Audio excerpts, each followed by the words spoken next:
First, in terms of different indigenous nations.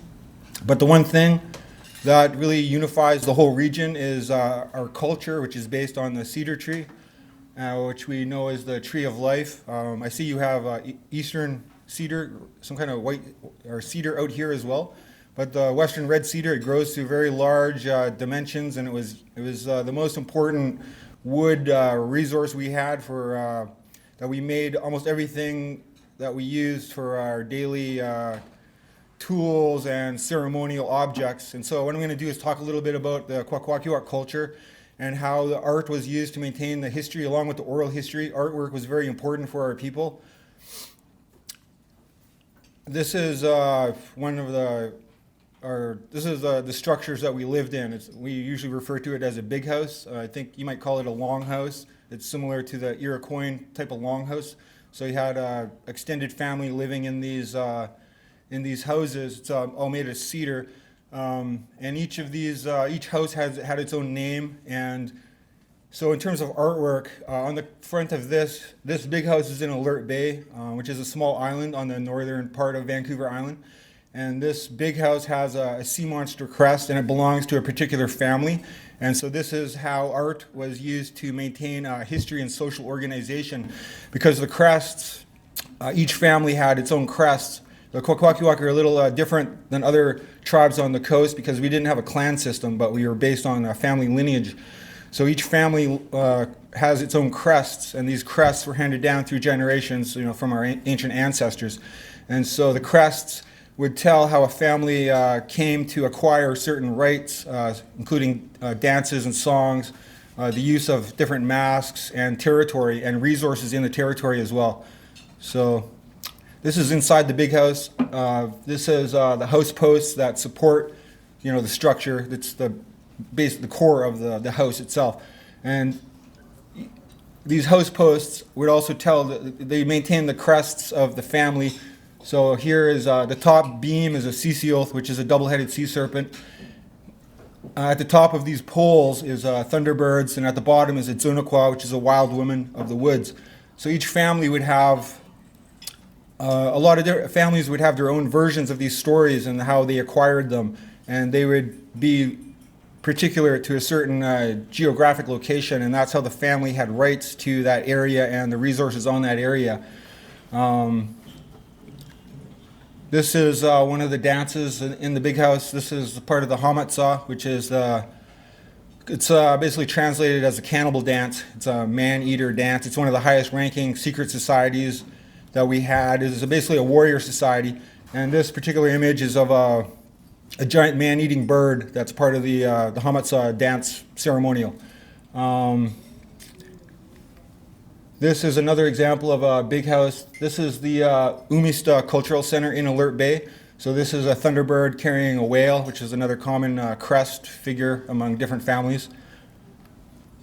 This is from a movie called Land of the Headhunters. I don't know if anybody's seen it.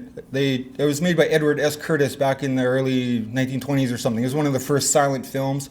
So this is a display of a family's masks and dances, dance regalia, ceremonial regalia, bunch of different animal figures, supernatural beings and whatnot. Then the artwork was used to, if we had a story about a supernatural being like Thunderbird, for example, we would have masks to manifest in the physical realm what these supernatural beings look like and to reenact them in dance ceremonials. So this is a Thunderbird mask. This is part of the land of the Headhunters. I think they changed the name to In the Land of the War Canoes. You can see it on YouTube. Like I said, it's a silent movie, but this is some canoes coming in as in part of the film, but it's supposed to be a wedding ceremony. And you can see on the canoes they have carved and painted crests as well, which would also belong to a particular family. This is totem pole in Fort Rupert, the big house in Fort Rupert. For a long time, Alert Bay was the only community that had a big house. So it was a really important cultural center for the Kwakwaka'wakw. After colonization, we lost a lot of our culture. So it was the only community that had a big house for decades. And now there's a lot of other Kwakwaka'wakw communities that have these big houses as well. And one thing that's really unique about them is that they have a fireplace, a central fire inside the big house. Because a lot of communities on the northwest coast, they call them potlatches. They would hold their potlatches in gymnasiums or community halls, and so they didn't have a fire. But the fire is like one of the most important parts of the ceremony, because the fire was a bridge between the physical world and the spiritual world. That's why we would make offerings to the fire, and if someone passed away, you would burn some of their objects so that they would have them in the spirit world. So it's a very important part of the culture. And so a lot of the big houses now that are being built, they have fires in them. So a lot of the everyday objects that we used were also painted and carved with the family crests. I think it was one of the most cultures in the world that everything was kind of carved and painted with some kind of crests. So this is a Gitxsan warrior, and you can see the different crest figures on their helmets and their body armor as well. Right now I'm living in the Gitxsan territory with my partner. It's quite a bit further north than my people's territory. It's quite a bit colder. Like right now it's freezing. We had snow, so it's kind of a break to come here to New Brunswick, where it's still somewhat moderate temperature. This is some Tlingit fighting knives that also have crest figures. The one on the right is a bear. The one on the left, I'm not sure what it is. That's a lot of the Northwest Coast art. It kind of needs to be interpreted by the family or the artist to tell you exactly what's going on with it, because they're very particular. But this is a Tlingit war helmet. This is a Nuchanolth root hat, a whaling hat. That's what it depicts as a whaling scene, because the Nuchanolth were basically whale hunting people. So that might tell a particular story of a whale hunt, or maintain some kind of a tradition of the whale hunting. This is a painting I did of Raven stealing the light, Raven stealing the sun. It's one of the most common stories throughout the Northwest Coast, where Raven is like our trickster, one of our main cultural heroes, kind of like what the coyote might be on the plains, or different areas have different animals that is their cultural hero. So on the coast, it's Raven. And this depicts the scene where Raven flies. The world is in darkness, and Raven knows that the chief of the sky world is keeping the sun in a cedar box. In some stories, he's also got the stars and the moon. So Raven flies up through a hole in the sky to get to the sky world, and he transforms himself into a little boy, and he's the chief of the sky world. He's the grandson. And he grows really quickly because he's a supernatural being, which is really common. Like a baby's born in 4 days, it's an adult. So he's a supernatural being, but he's kind of infiltrated the chief of the sky world's house, and he cries constantly for the box with the sun to be open. And finally, the chief of the sky world relents and opens up the box, and Raven steals it and comes back down to this world, and that's how we got the sun. So Raven's kind of interesting because a lot of he benefits humans, but often through accident, because he's kind of like a malevolent or kind of self-interested being. And so he's kind of a trickster. He tries to do something for himself, it backfires, and we're the ones who benefit from it. And this is look like I missed one of my. That's an odd problem to have with your PowerPoints when a slide just doesn't show. Anyway, so that was a basic introduction to Kwakwaka'wakw culture, how the traditional art was used to maintain history and social organization and whatnot. So this is a wampum belt. It's another example of a traditional art form that's used to maintain a history. I understand the wampum belt was used here in this territory, in this region, also among the Iroquois and all along the East Coast, I think. And they might maintain the history of a treaty, or it might be for military operations or whatnot. This is an example of a winter count from the plains. I think it's on a bear or a buffalo skin, and the winter count was a way of maintaining the history. So each winter, a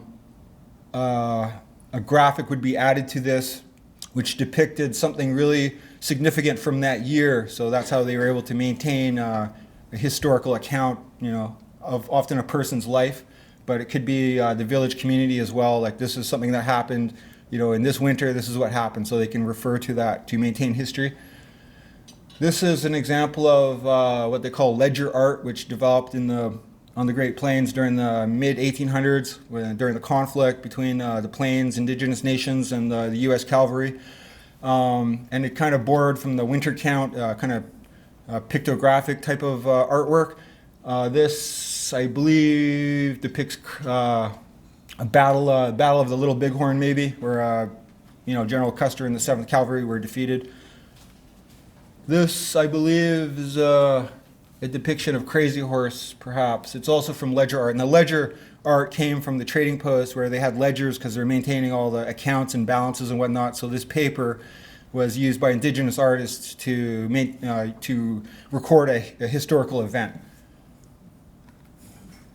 Okay, so moving on to contemporary kind of struggles and examples of stuff. This is Louis Hall. I don't know how many people have heard of him. How many people have heard of Louis Hall? So Louis Hall was a Mohawk artist, writer, kind of philosopher.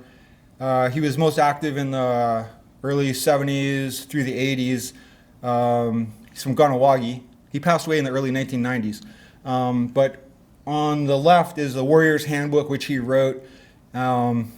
It's kind of like his philosophy about what a warrior society is and what roles it would play in a community, particularly among the Mohawk.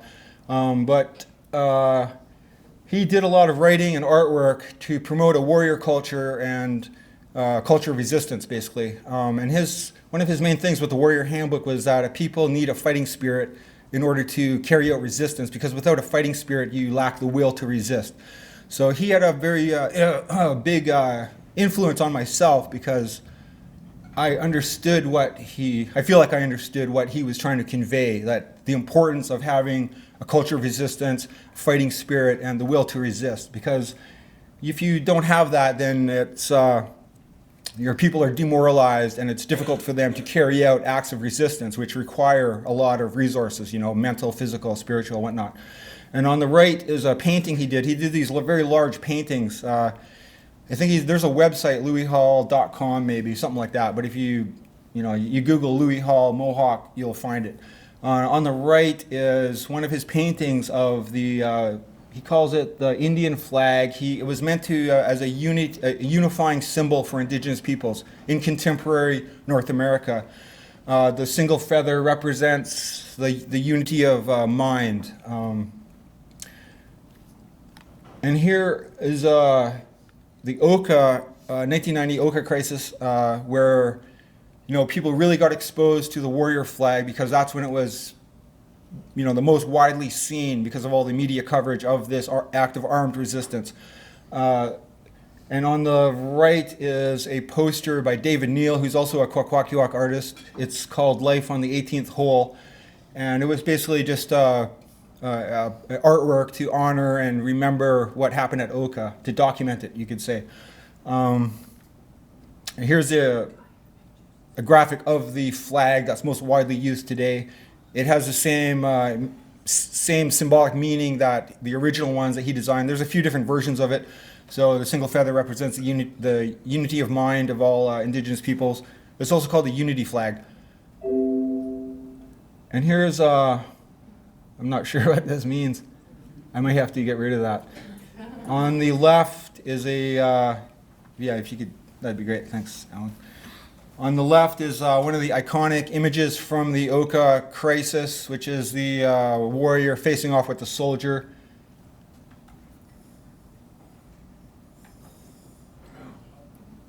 Maybe you could just open it back up. Sorry. So that's one of the things I try to do with my artwork is if there's a conflict or a struggle and I want to document it, I try to use these iconic type images because people are very familiar with the image as well already. So yeah, I've had this problem with this PowerPoint. I think you need to start recovery, not close it. Yeah, just start recovery. Next. and then into slideshow. If you go up into the slideshow on the up on the top here, and slideshow, it's up at the. It's one of the files that you need to open, and then just hit slideshow. I don't have to go forward again. Thanks. Hopefully that won't happen again.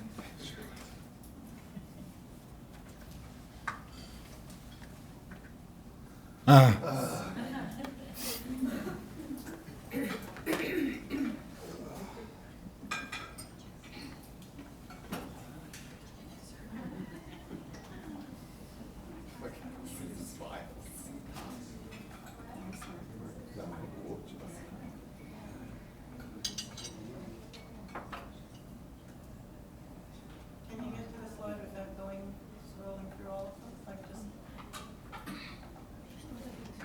Yeah, I probably could have, but.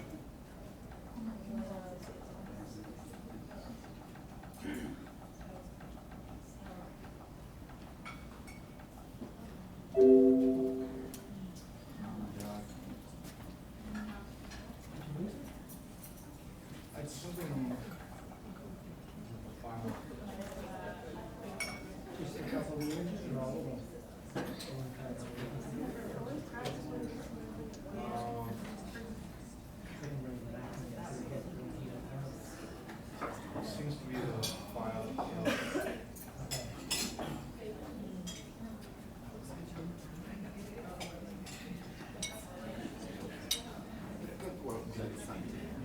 So it's open office presentation. All right, so back to the show, hopefully. So this is a painting I did with the warrior flag to commemorate the 25th anniversary of the Oka crisis, which was a very important watershed, historical moment or conflict in Canada, and it had a big influence on me as well. It was a very inspiring act of resistance, and it basically set the tone for Indigenous resistance all through the 90s and even up till today, which hopefully we can see.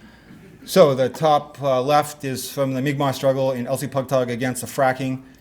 The bottom right is from Hawaii, just to show how widespread the use of this warrior flag has become. I'm almost scared to try to proceed with each advancement of the slideshow. So this is from the Zapatistas, the Zapatista Army of National Liberation in Mexico, Chiapas, Mexico. So these are some Zapatistas. They're standing with the warrior flag, which is kind of achieving Louis Hall's vision of the unity of mind, or some kind of unification for Indigenous resistance throughout, now throughout the Americas. This is from the most recent big struggle in North Dakota against the Dakota Access Pipeline, and this is like another version of the flag. This one features a woman, and these are the some of the warriors occupying some of the machinery to shut it down during the construction of the Dakota Access Pipeline. Okay, banners. So I'm just going to show some examples of art used today as a part of cultural resistance. So this is from Australia, fighting terrorism since 1788. This is a banner I did for 500 years of Indigenous resistance back in the early 90s. This depicts the Sisios, the double-headed sea serpent from my people, and the Quetzalcoatl, which I found an image of a double-headed serpent, the feathered serpent. These are billboards. So this is from Ganyangé territory, which the Mohawks established in the mid-1970s through an armed occupation of land. And after confrontation with the state authorities in New York State, they eventually negotiated a parcel of land that the Mohawks still have today, Ganyangé. It's like a sovereign territory. Because in Ganawagi, the story is, they were it's a very small reserve for a very large population, so they were facing a lot of pressure in terms of housing people and whatnot. So some of the Mohawks in Ganawagi decided to go back and reclaim some of their land, and so that's what they did. This is a billboard from my community in Alert Bay. It's the sea monster crest, but it's got two arrows because the Alert Bay is basically divided in half. One half is two reserves, and the other half was just referred to as the white end. So on this billboard, you can't really see it, but one arrow is pointing. It says Nimkish, stolen Nimkish land. That's what it's pointing to, the white end of the island, because it's all the Nimkish or the Numgis are one of the villages of the Kwakwaka'wakw. The Kwakwaka'wakw are about, originally there were about 29 or 30 separate villages, but because of colonization and the decimation of the population, a lot of people were moved around, and reserves were consolidated of different villages were just put into one reserve. And that's my brother, Fa. I think he had a hand in making this billboard. This is in Ganawagi. It's some graffiti, because as you may know, there's a very strong iron worker type tradition with the Mohawks. They're building skyscrapers in New York and whatnot. This is a mural in Unistaten, which is a Wet'suwet'en camp in northern BC. It's just down the road from where I'm living. The Unistaten is a clan of the Wet'suwet'en, and they set up a camp in maybe about 4 or 5 years ago to stop Pacific Trails pipeline, which is a natural gas pipeline. So they've built a bunch of structures on the land there, like a couple cabins and a barracks, basically, so they can house a whole bunch of people if they need to bring in a lot of people to, defend this territory from the pipeline construction. And so far they've been very, very successful. They're still there. There's a bunch of camps in BC now of indigenous people reoccupying their territory to protect it against pipelines as well as logging and whatnot. These are some murals in East Vancouver, I think by Corey Pulpit. He's a Haida artist, and he does a lot of graffiti art. He's a very good artist, but he does a lot of graffiti art as well. So the one is a sea bear, and there's Raven stealing the light, the one I was talking about. It's a very commonly used image. This is like a 4-story building in the downtown east side of Vancouver, which is, I think it's entitled Through the Eyes of Raven. There's a whole bunch of stuff going on there. And one of the things about, these big murals like this, they're kind of like state-sanctioned murals. Like this graffiti stuff, it's not like someone's out there tagging in the middle of the night. These are like state-sanctioned. They're an initiative of various business associations and the Vancouver police to stop graffiti.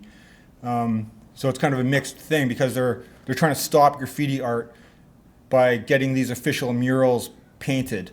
So it's kind of a mixed thing in my mind. But to me, I can see the positive aspect of it, because a lot of indigenous youth in the city they're going to be exposed to this culture.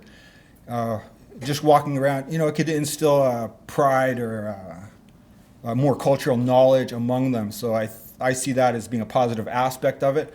But the whole anti-graffiti thing, East Vancouver used to have a lot of political graffiti, and that's basically why the state came in to get murals painted to stop people from putting up political messages. But there is still a political messaging in the artwork.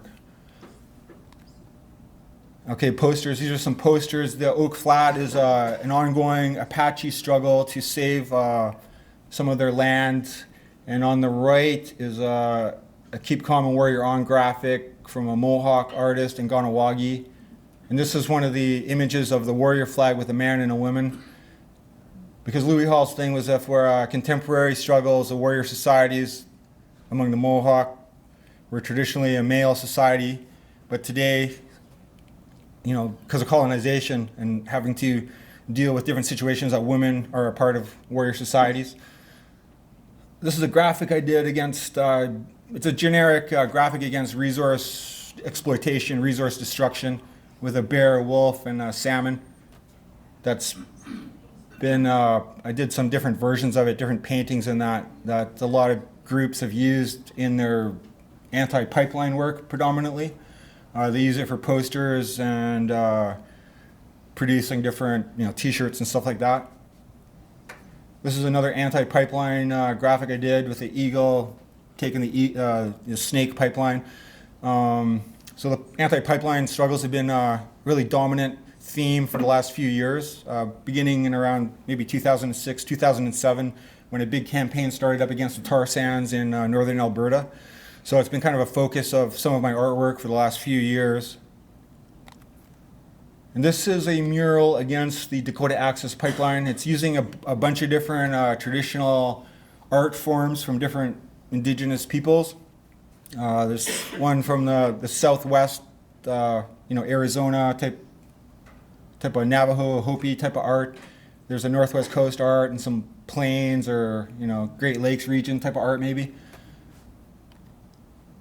This is a modern day version of ledger art that an artist has done against the Dakota Access Pipeline. Morton County was where a lot of the confrontations were occurring in Morton County, North Dakota.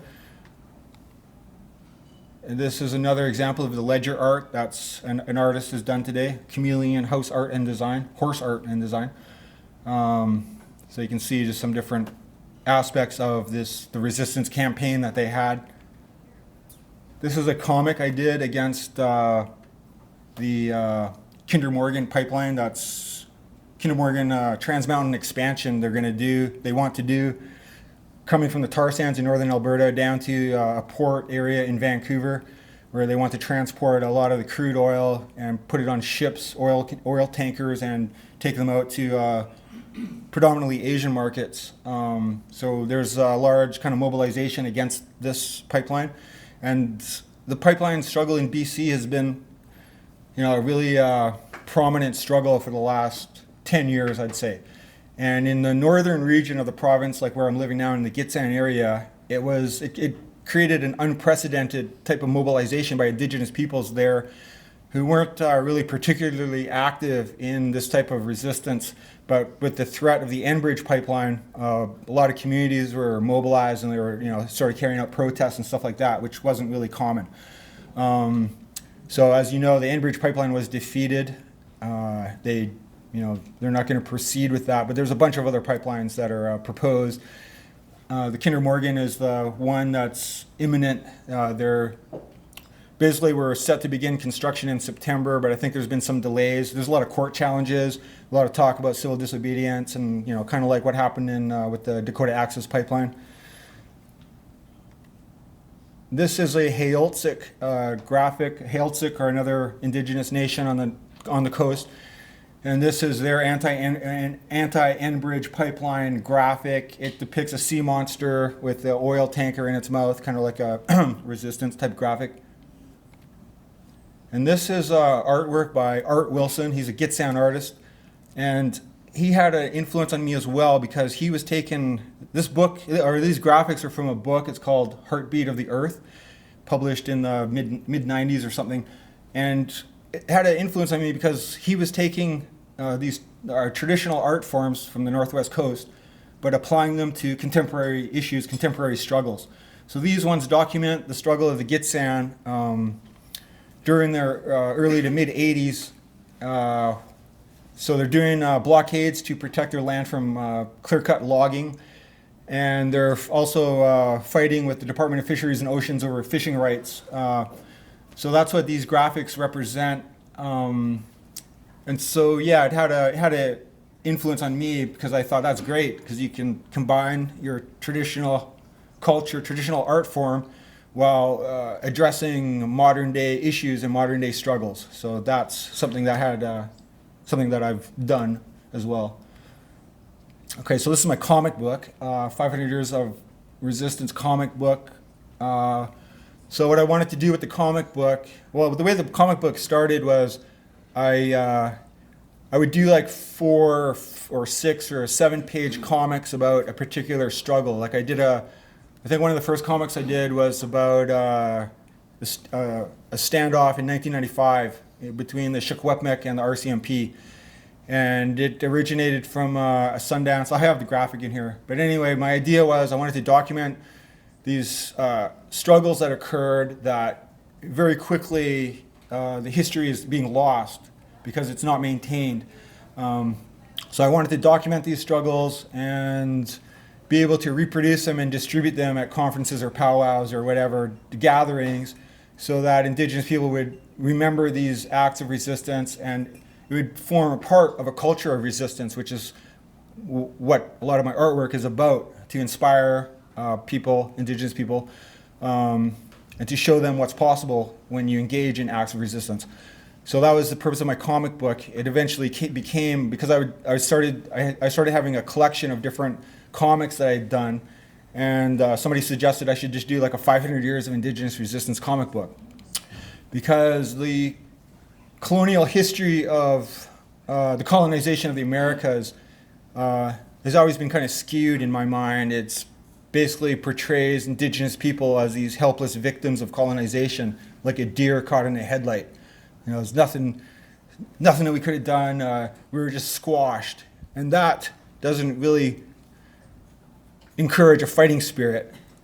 So that was, again, referring back to Louis Hall's ideas, that was something I thought was important, was to document and promote Indigenous resistance against colonization, because there were regions of the Americas that were never conquered by the European nation states.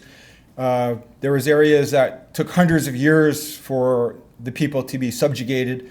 So these were very inspiring examples that I thought should be more widely known. And I chose the comic format because I draw, but I think it's a very accessible format for people, because a lot of Indigenous people, I think, and people in general, would have a hard time reading like a big history book, history text. And when I was actually doing research for my book, I found reading a lot of the history books to be kind of difficult, because, some of them, they're from, 100 years ago. You got, some history books, and they're quite racist, so it's difficult to read. And then you have more modern histories, which kind of like they kind of minimize the resistance, they minimize warrior culture, and that's basically what our people were. We're warrior peoples. So I wanted to keep that and promote that. So on the cover of the book, I have this is from a Tlingit attack on a Russian fort in the early 1800s, like 1802 or something. 1802. It's an attack on a Russian fort that destroyed the Russian fort. And the Tlingit were a very good example of resistance on the Northwest Coast, because they were never conquered by the Russians. They were mostly dealing with the Russians. They actually became very well armed and were able to keep the Russians out of a lot of their territory. So that was an inspiring story from the Northwest Coast. This is the first page of the comic, which discusses the invasion of the Americas, beginning with Christopher Columbus's reconnaissance mission to the Caribbean region. The unconquered Mapuche, this is an example of an indigenous nation that were never conquered by the Spanish. They resisted for hundreds of years. So that was another one. I thought this is a very important story to remember, to maintain the history of. War on the Coast, this is a comic, like, these are just the front pages, right? This War on the Coast is like a 7 or 8 page comic inside the book. War on the Coast, I wanted to do this story because on the Northwest Coast, the colonial history is basically like European trading vessels came to the region, engaged in the fur trade, which was a very fair and mutually beneficial process that everybody benefited from. And then there was these unfortunate disease epidemics that occurred, which wiped out 90% of the population of a lot of nations. And then, then indigenous people were sent to the residential schools in a misguided policy of civilization or whatever. So this is all the colonial mythology of, what occurred. So I wanted to present a different story, a different history of that, because there was actually a lot of armed resistance against European colonial forces through the 1700s and the 1800s.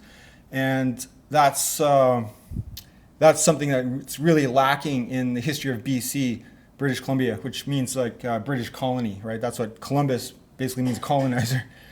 Christopher Columbus is like translates as Christ-bearer colonizer. So on the Northwest Coast, this type of history is like really minimized. Like a lot of people don't understand or know this type of history. So I wanted to include that. No Justice on Stolen Land is like a little 2-page comic in the book that talks about the colonization of British Columbia, because like here we are in your Treaty Day conference, but most of British Columbia doesn't have any treaties, and so that's what this comic is explaining. And in British Columbia, in the 1850s, the Hudson's Bay Company, which was the government of the colony, they began the process of treaty making. They made about a dozen treaties on Vancouver Island for small tracts of land, which were basically around the Hudson's Bay forts. And so they started the process of treaty making, which was in accordance with the 1763 Royal Proclamation. It was British law at the time that you had to make a treaty before any settlement or trade could occur on sovereign Indigenous lands. So the Hudson's Bay Company Governor James Douglas began this process, made about a dozen small treaties for land in exchange for land, and then stopped the process because England refused to pay for these treaties, and so they just kind of stopped doing the treaty making. And actually, I think in 1871 or 73 or something like that, the federal government they struck down the BC Lands Act, which the provincial government was trying to pass, because they said you can't make laws about the land because you don't have any treaty rights. You've never legally acquired the land. So BC threatened to withdraw from Confederation, and then in 1876, the Indian Act was passed, which imposed federal control over all Indigenous peoples, including in British Columbia, even though there were no treaties made. So this is a big part of the history, Indigenous history and resistance in British Columbia. It's very common knowledge that there's no treaties for the land. So it's a very common understanding among Indigenous peoples that the land is stolen, and that really at the end of the day, neither BC nor Canada have any legal right to occupy or to impose laws on Indigenous peoples in most of the province. And so this leads to a lot of conflict in BC. There's a lot of land struggles occurring because of this lack of legal authority in the state to impose laws and to control the land and resources and whatnot. And it creates, in terms of legal stuff, it creates a lot of problems for business and government because there's all these legal challenges because they have no legal right to the land.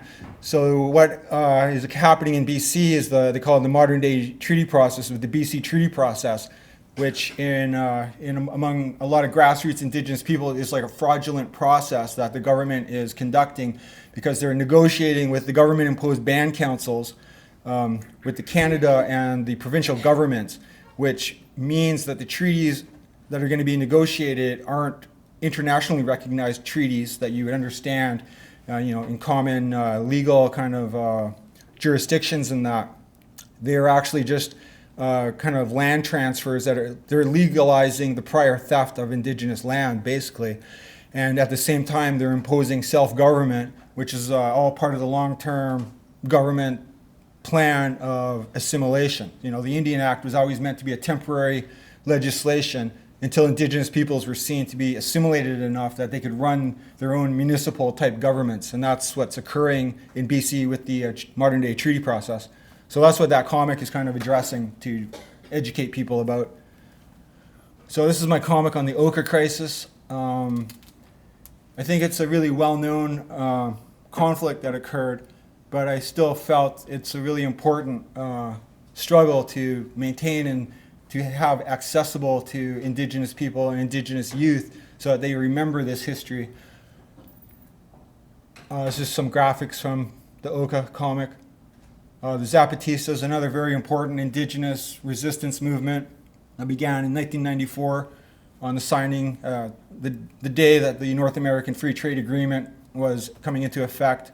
The Zapatistas launched an armed rebellion in Chiapas, Mexico, and they still exist to this day, an autonomous type movement that set up counterpower to the Mexican state, and they have their own health and education and communications and stuff like that they've established, because in Chiapas, Mexico, the state is almost non-existent, so there's a large void that autonomous movements can fill, unlike here in Canada, where the state exists everywhere. And in fact, in the early 1970s, when grassroots movements arose, they set up friendship centers and they set up all kinds of health initiatives among grassroots people. And then what the state did, Canada came along and just started funding them all, and that basically co-opted the grassroots initiatives, and that's what we end up with today is like institutions that are basically controlled by the state. So it's very difficult to organize grassroots resistance movements, and that's the purpose of the state funding in terms of that. So this is the standoff at Gustafson Lake that I think I started talking about. This was another important act of armed resistance. It happened in central British Columbia, the Secwepemc Nation. They were having they had a Sundance ceremony that was being harassed by an American rancher who wanted them off this land because his cattle were grazing there. And it ended up becoming like a 30-day armed standoff between these Secwepemc Shuswap, also known as Shuswap warriors, and the RCMP. It was the largest paramilitary operation in Canadian history. They had like 450 police, mostly emergency response teams, which is like their SWAT teams. They're heavily armed. And they got 8 armored personnel carriers from the Canadian Armed Forces. And this crisis, or this standoff, was the way the state dealt with this armed resistance was derived from the Oka crisis, because they, in an analysis of that confrontation, they decided that the deployment of the military against the Mohawk warriors and the other warriors that were, there were Mi'kmaq there as well, and Anishinaabe. There's a Kwakwaka'wakw woman there, my cousin Beverly Scow at Oka. They decided that the sending in the military gave the Mohawks a moral victory in the eyes of the public, because they sent in this overwhelming military force to deal with these lightly armed kind of insurgent movement. So their analysis from that was that we should have police forces that are better armed and equipped to deal with these incidents of armed resistance from Indigenous people as a part of the criminalization process, and to undermine any kind of sovereignty positions or whatever that are being put forward by Indigenous people. So that's what this standoff was the result of, that policy change or whatever strategy, counterinsurgency strategy, where they deployed heavily armed police to contain this resistance that was occurring. And there was a lot of, another thing they got from Oka was that we can't just allow the media to go in because we can't control the messaging that's occurring. So at Gustafson Lake, they shut down, they put a very large exclusion zone where the media, nobody was allowed in. And so that way the police and the government were able to control the story, like the narrative of it. And so they could portray these people as terrorists, and they called them squatters, and just all this derogatory stuff to delegitimize their resistance and to undermine their sovereignty position, because that's what they stood on, was that this is all unceded Indigenous territory in Secwepemc territory, and that the government and the RCMP have no jurisdiction. Incidentally, this was under the New Democratic Party, which is always portrayed as like a socialistic, kind of left-leaning, progressive party. But they used this incident to really show that they're about law and order too, and so it's a very important historical struggle, especially for Indigenous people in BC. So the comic book, it's published by Arsenal Pulp Press in Vancouver. There's been I don't know how many thousands of copies have been made, but anyway, it was translated into German by a German book publisher. So this is the German edition,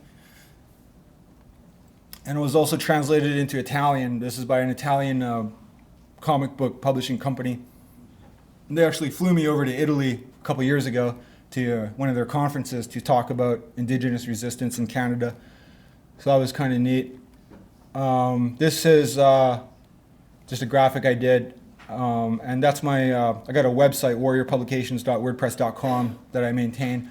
It's mostly just a news aggregator, I think they call it, where I just repost news from corporate news mostly, and then also from grassroots or alternative news, and sometimes I'll post my own articles.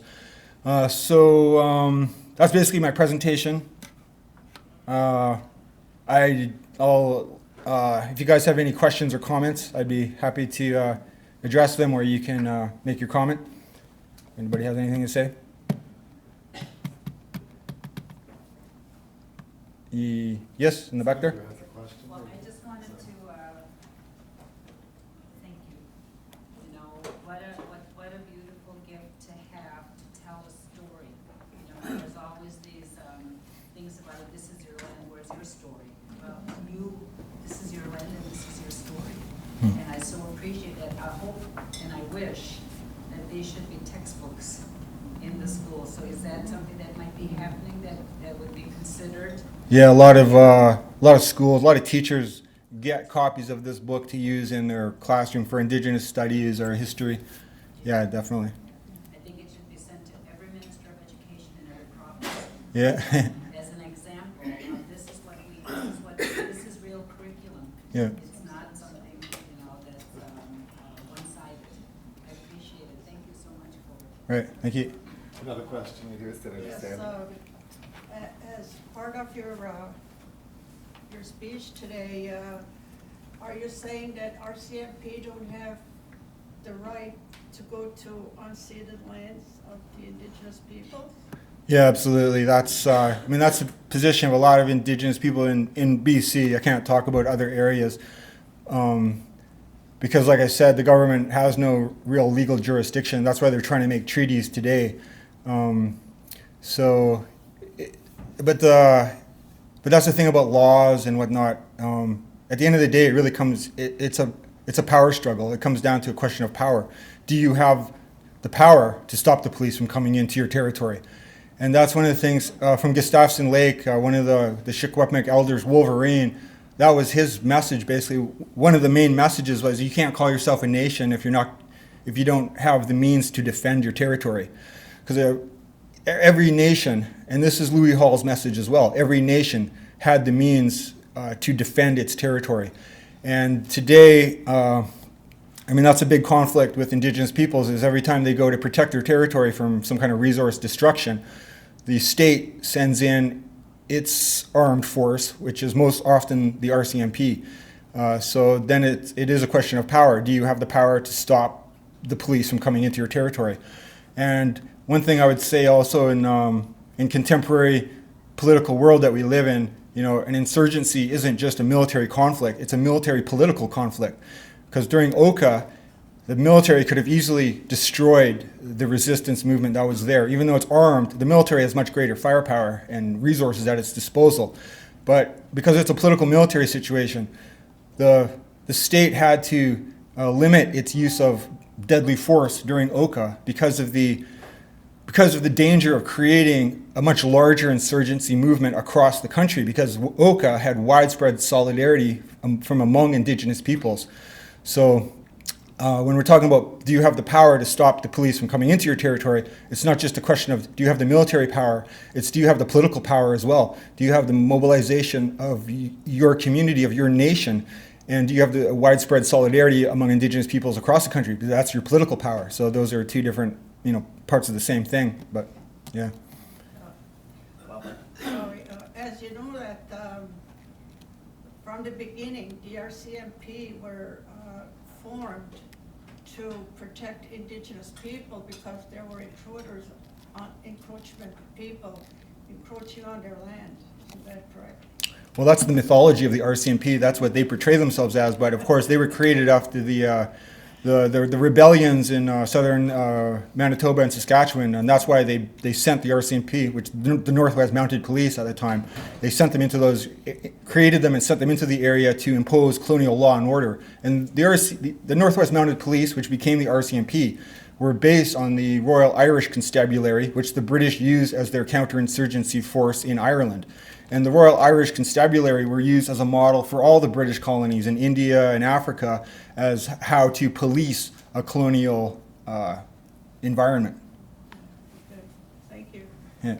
Do we have any other questions? We have a question in the back, lady. I'm just, I have questions relating to sort of the sale of Indigenous art in British Columbia. I personally have spent a lot of time in Tofino and Tukwila, and you go into all the shops around there, and it's very much a tourist town. And you go into all the shops, and there's all of this Indigenous art for sale. And I'm wondering what's sort of the feeling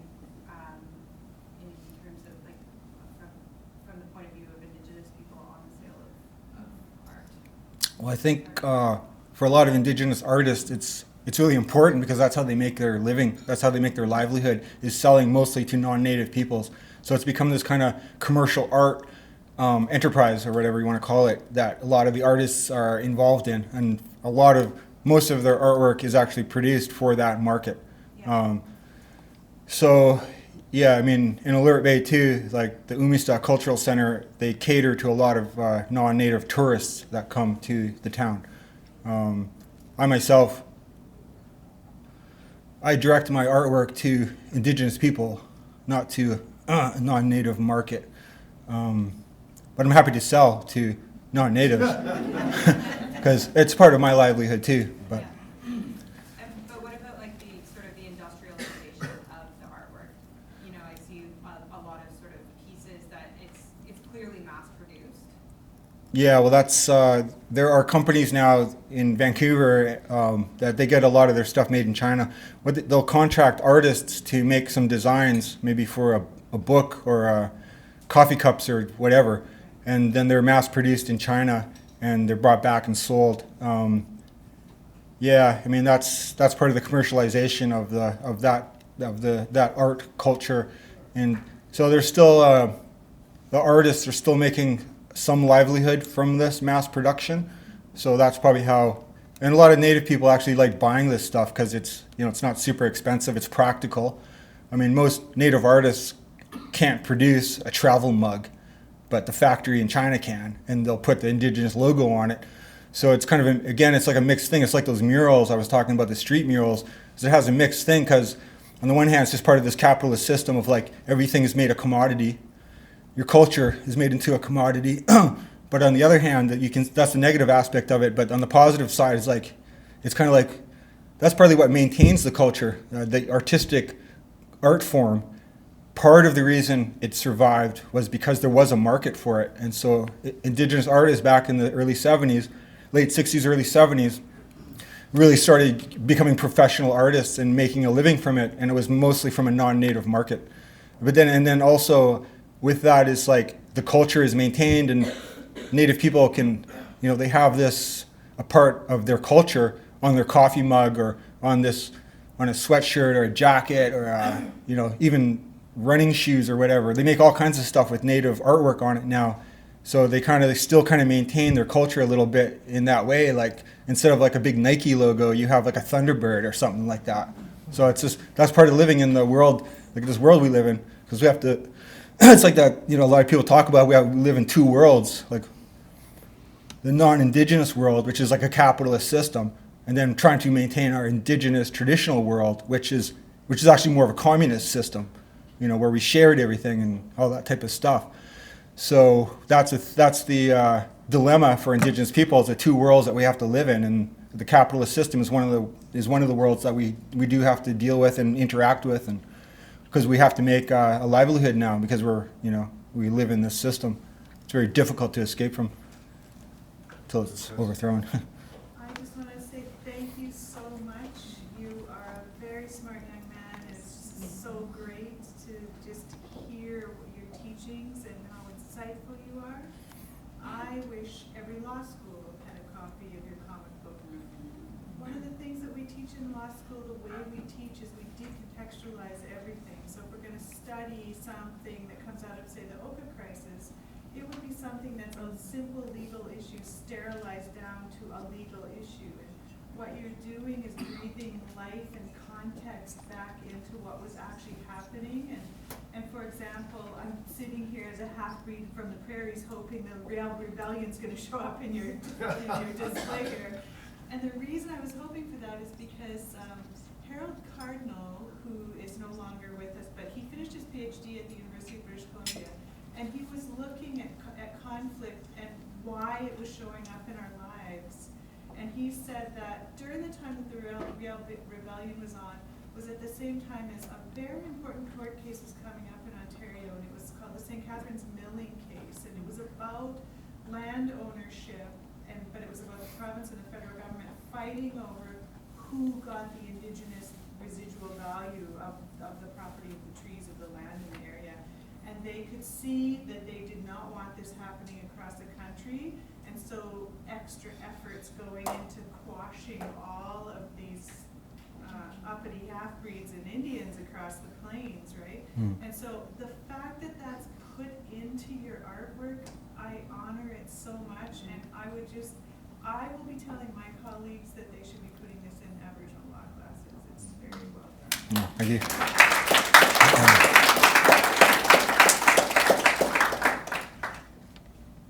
Anything else? Lord, I just wanted to, seeing the two-headed serpent, I just finished reading Lee Miracle's, her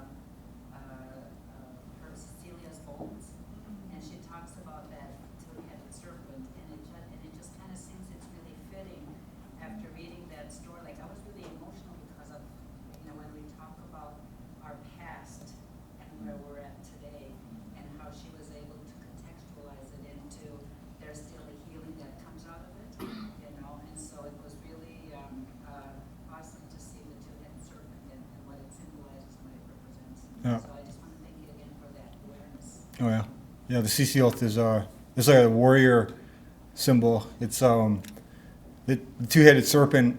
If it was like this power that if you couldn't control it, it would destroy you. Because if it looked at you and you looked at it, you'd turn to stone. But if you could control it, you'd get all these treasures from it, like its blood. If you took its blood and coated your skin, it would turn to stone, so you're impervious to arrows and knives and whatnot.